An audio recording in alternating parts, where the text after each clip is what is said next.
provides affordable legal services for the underserved community here in the state of California.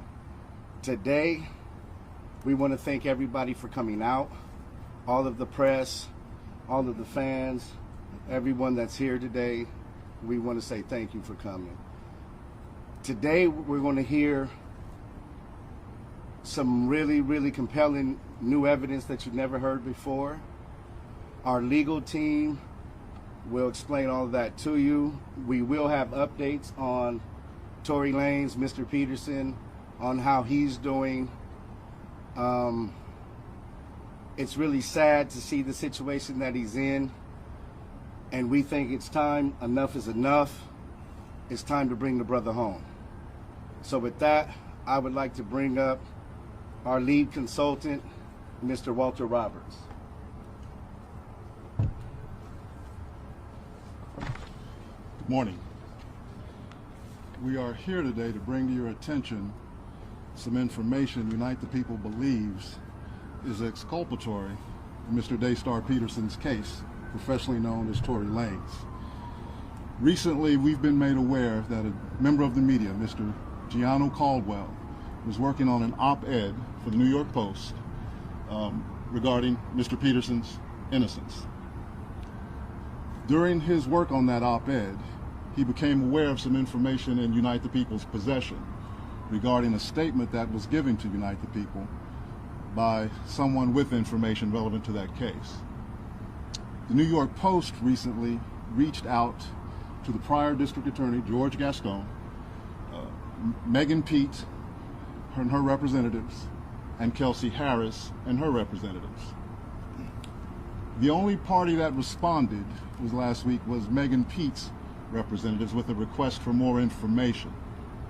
A few days later, Mr. Peterson's brutally attacked in his jail cell.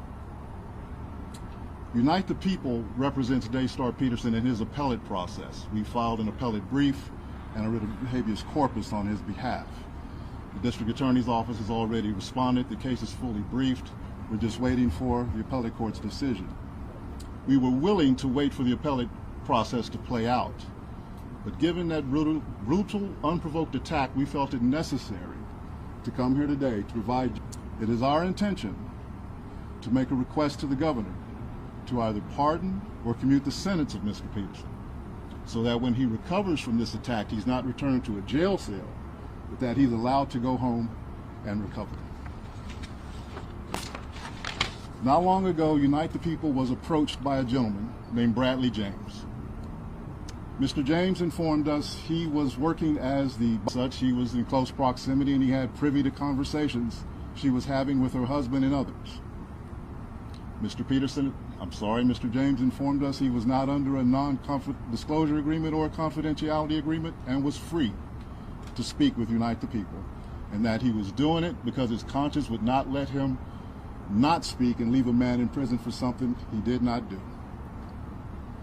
Mr. James informed Unite the People that he was witness to the conversation Ms. Harris had, where she stated she had the gun, she fired it 3 times, Mr. Peterson grabbed her arm and knocked it down, and the gun fired 2 more times. In essence, Mr. Peterson never shot anybody, never even touched that gun, never fired the gun.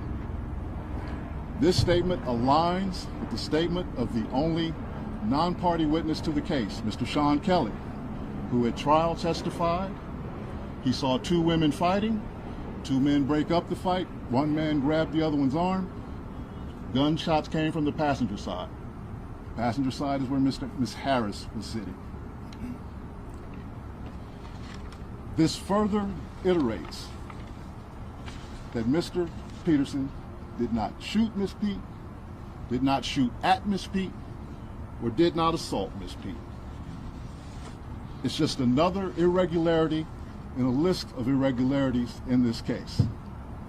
For example, there were 3 potential suspects in the car that night, and yet the only DNA sample was taken of Mr. Peterson, even though unknown DNA was found on the gun.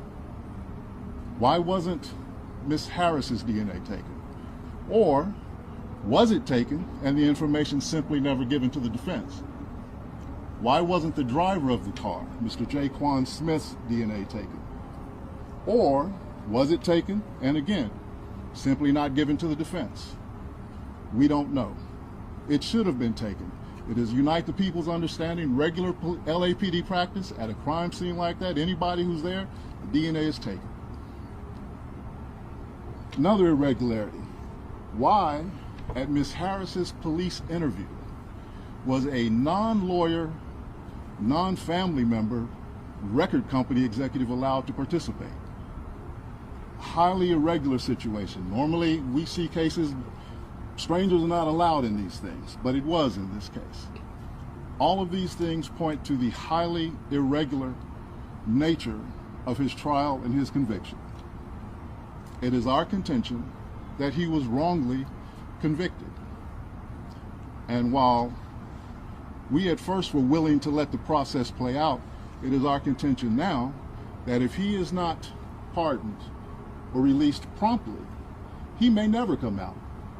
And that would be the ultimate injustice, is that he gets killed in prison for something he did not do. After over 2 years in prison without incident, Tory was stabbed 14 times just days after a major national news outlet reached out to Megan Pete's team, Kelsey Harris, and former DA George Gascon about a story on new evidence in this case.